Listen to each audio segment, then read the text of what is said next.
Har bir maktab kelajak elchixonasi. Maktab bu oddiy bino emas. Maktab bu xalqning kelajakka yo'llangan diplomatik maktubi. Chunki har bir o'quvchi bu elchi, har bir ustoz bu elchilar tayyorlovchi. O'zbekistonda minglab maktablar bor, ammo savol ularning nechta ichida kelajak haqida fikr yuritilmoqda.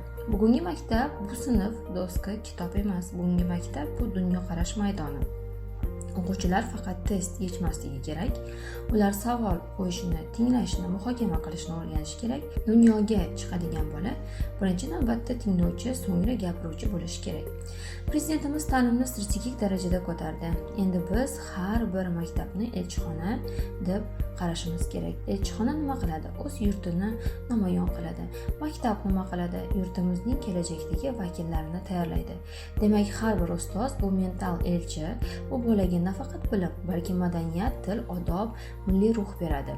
Yaponiyada har bir maktabda odob fanlari mavjud. Finlandiyada bolalar nutq va fikrlashdan ball oladi. Singapurda ustozlar diplomatik maktablarga o'qitiladi.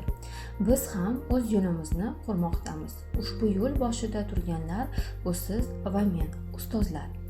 Masalan, har bir maktabda xalqaro fikr yuritish mashg'ulotlari, o'quvchilar uchun kelajak elchisi nomli loyihalar, har bir tumanda ustozlar diplomatik klubi, har yili maktabning xalqaro ta'sir kuchi tanlovi.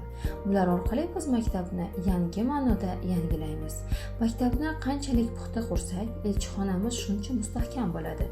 Chunki dunyoga chiqadigan bola o'z maktabining, xalqining va oilasining yuzidir.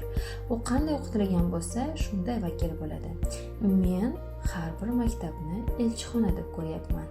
Sizchi?